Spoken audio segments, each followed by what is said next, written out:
yes. Okay, there we are. Good morning, beloveds. It gives you a countdown, and I was just being dramatic while the countdown was going on. So, I have a doctor's appointment today. It's my annual physical. I'm so excited. No, I'm not. So, don't get me wrong. I like my doctor. I do like my doctor. But, I'm going to go. We're going to talk. I'm basically healthy.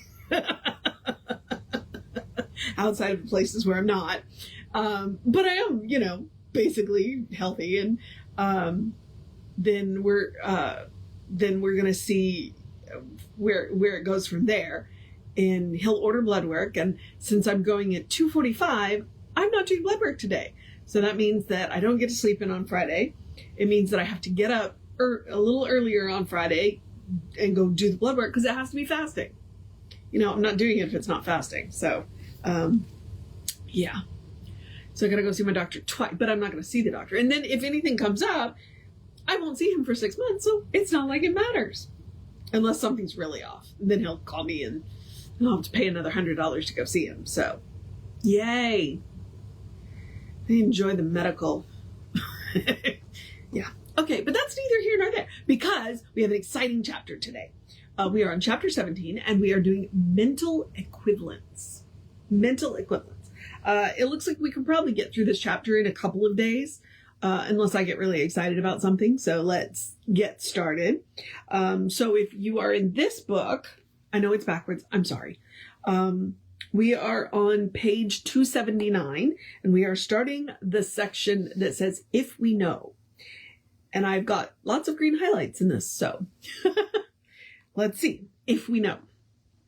If we know that the power with which we are dealing is principle and not personality.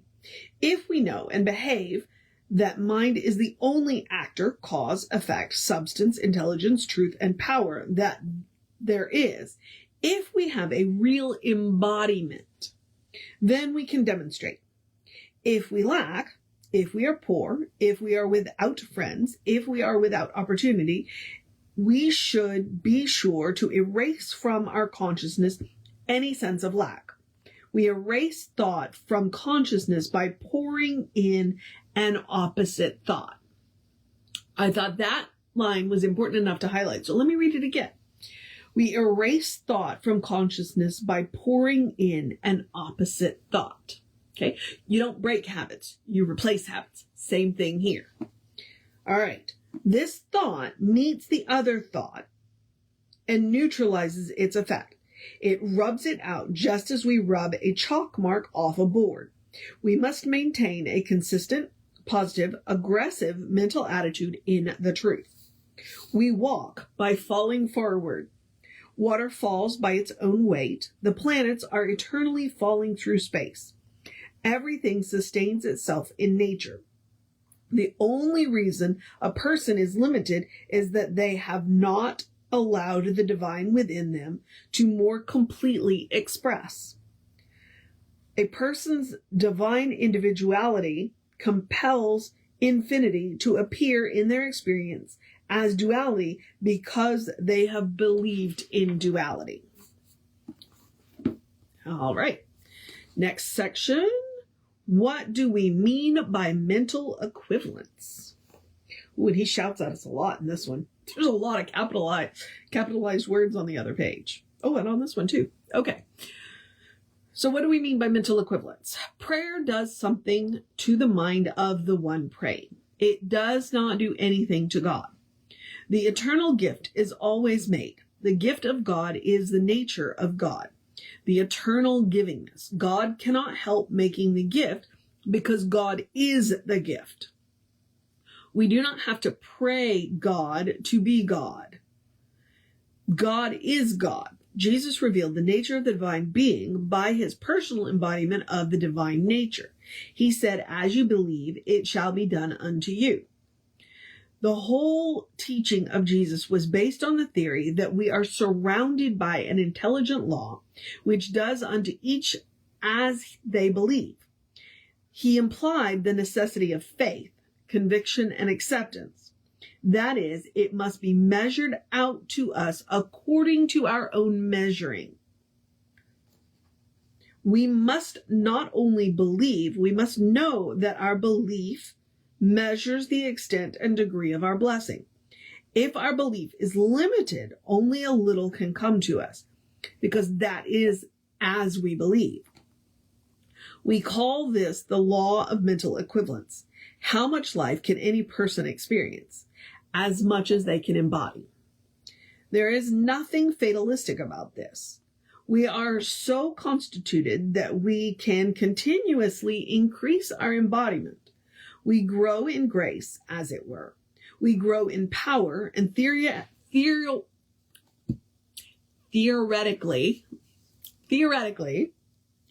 there should be no limit to that growth. But right today, we can expect to demonstrate or have our prayers answered according to our belief and the embodiment of that belief. Lowell said, "The gift without the giver is bare." And it is just as true that there can be no gift without a receiver.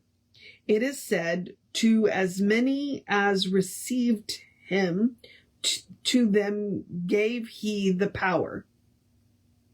That sounds like a Bible quote that I've never heard before.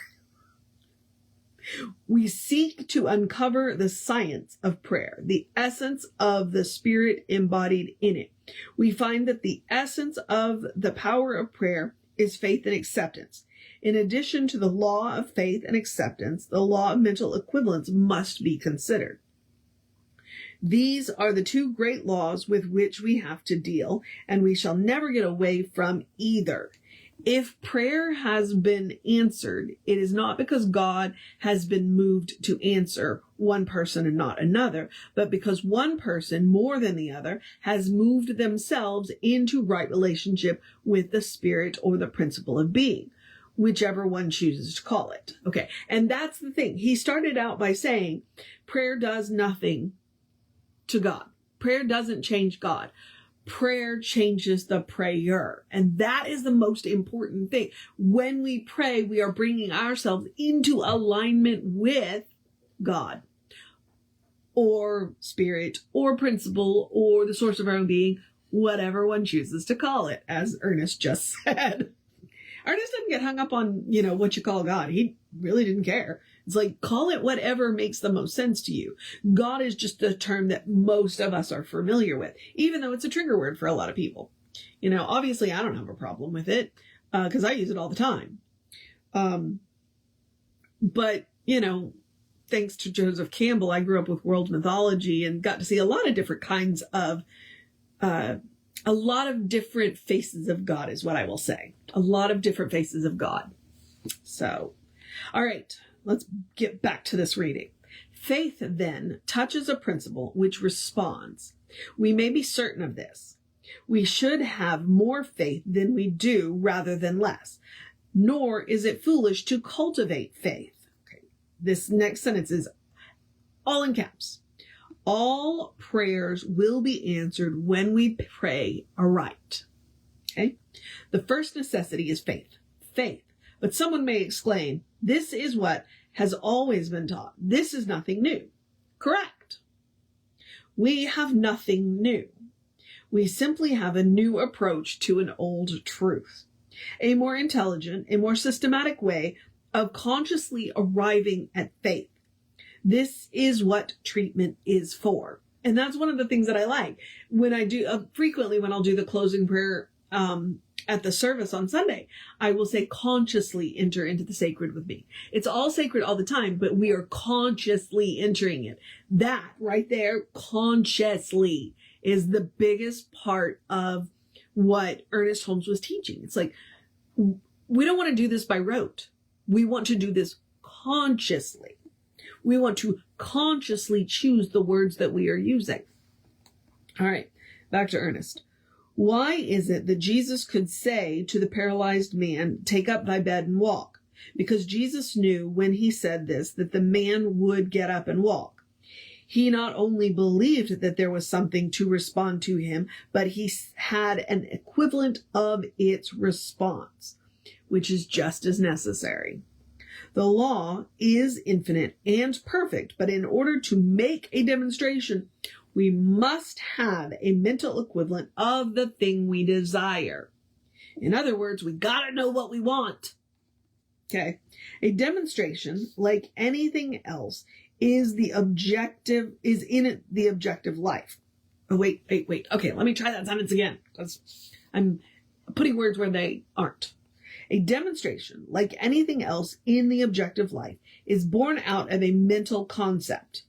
The mind is the fashioning factor, and according to its range, vision, and positiveness, will be the circumstances or experience. For example, if one sees only unloveliness in others, it is because unloveliness is a strong element in themselves. The light they throw on others is generated in their own soul, and they see them as they choose to see them. They constantly hold in their mind a mental equivalent of unloveliness and create unlovely reactions towards themselves. They are getting back what they are sending out. If a person believes themselves to be a failure, then it is useless for them to try to be anything else. They carry with them the mental equivalent of failure. So they succeed in being a failure according to law. This is their demonstration. Having a strong picture or mental concept and holding to that equivalent regardless of circumstances or condition, we must sooner or later manifest according to the concept. There's a quote about honeybees that according to physics, honeybees shouldn't be able to fly, but the honeybee doesn't know this and makes a little honey every day. That's what he's talking about.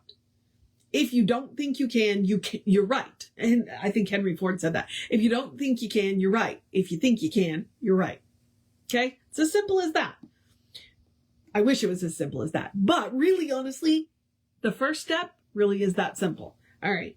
Let's get back to Ernest.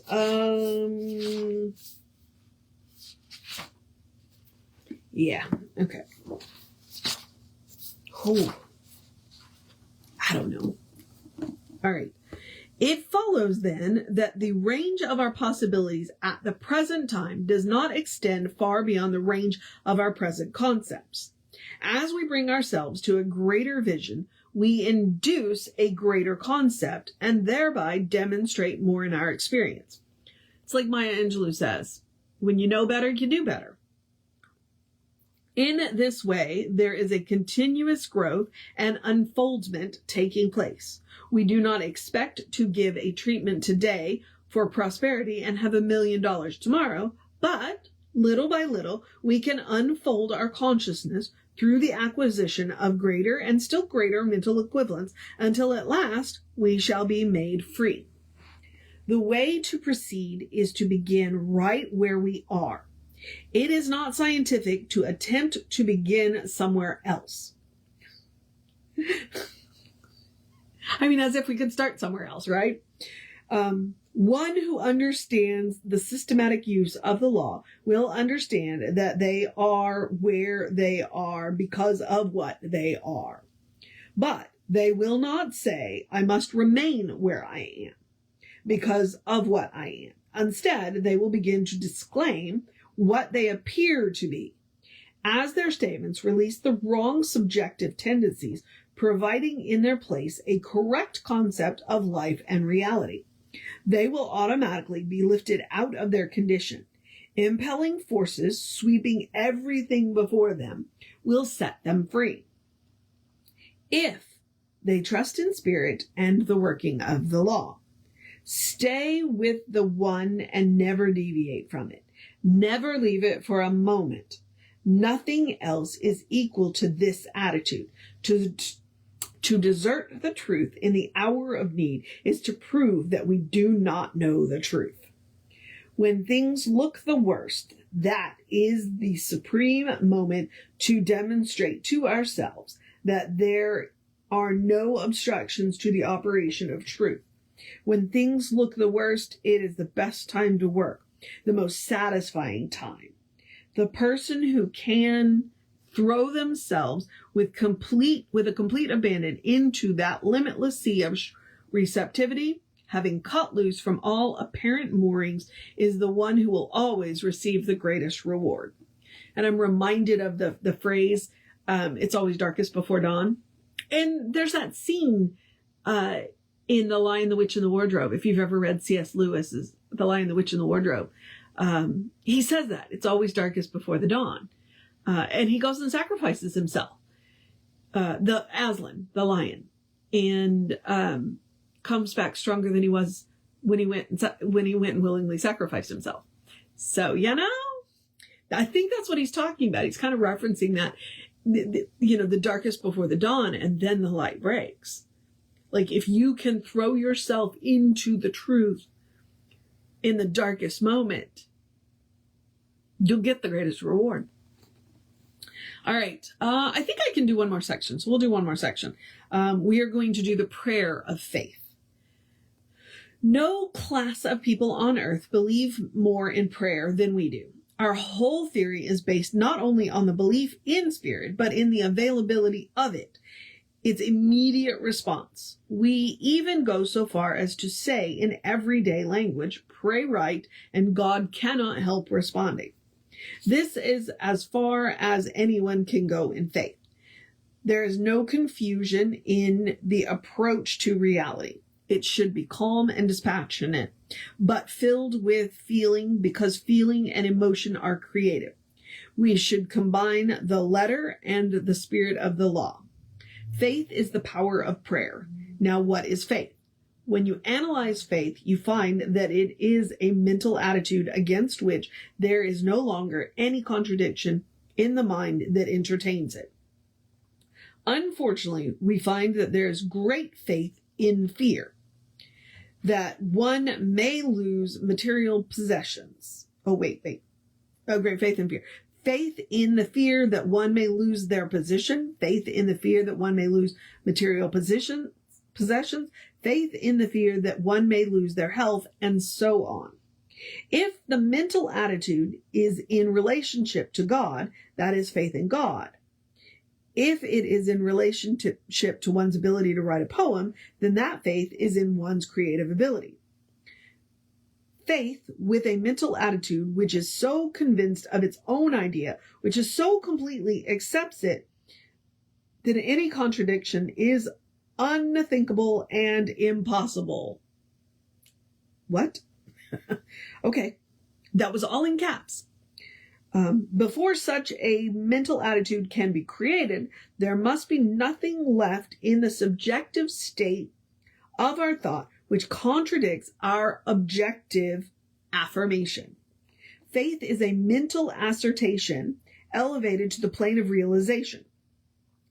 It is beyond the mere quibbling or mumbling of words, for it identifies itself with reality in such a manner that that reality becomes real to the believer. The invisible becomes visible to the mind, and the unseen real. Faith is real to the one who experiences it, and cannot be denied to the mind of the one who has proven it. And what is this faith we should have? We should have faith that there is but one mind. This mind is both the mind of people and the mind of God. We use the mind of God since there is but one mind. This mind is the essence of creativeness and the essence of goodness. It is available to all. It is no respecter of persons, since it is already incarnated through all. It is in all and through all. Faith will not be denied, will not take no for an answer. It speaks an affirmative language. Faith knows that the universe is a spiritual system, that a person is part of this system. It knows that a person's environment is also a part of the system.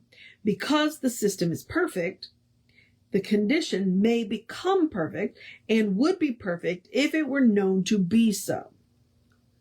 Okay, I highlighted this next sentence, so let's see if it's really as important as I thought.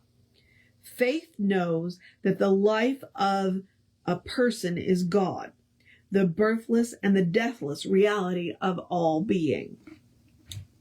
Yeah, I think that's pretty important. Faith looks for the invisible, and instead of seeing a void, it fastens its gaze upon a solid reality. Faith is not hope.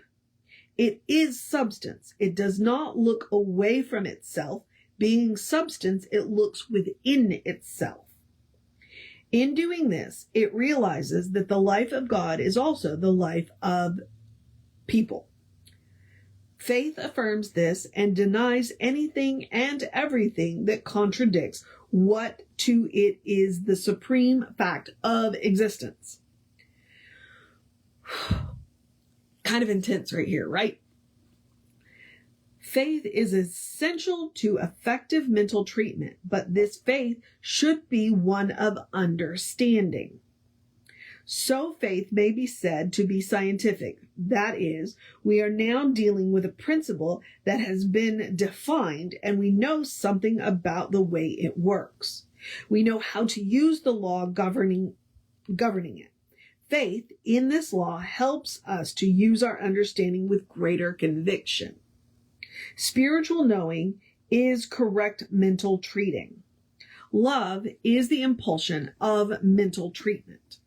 A consciousness of the divine presence in the one we are seeking to help is necessary, for we must provide different mental equivalents for healing than those which create disease. Okay, yep, replacing the idea. Sorry, I needed a deep breath. It's kind of intense, right? If the manifest universe is the outward form of the thought of spirit, if it is a result of the self-knowingness of God, and if we are of like nature to the supreme mind, then it follows that in giving mental treatment, we are going through a mental process of self-knowing. Consequently, only that kind of treatment will be effective that knows it will be effective. This is the true meaning of faith, for faith is not a foolish fancy. It is a dynamic fact. Not a foolish fancy, but a dynamic fact. I like how he said faith is not hope. And here he says it's dynamic fact. Okay?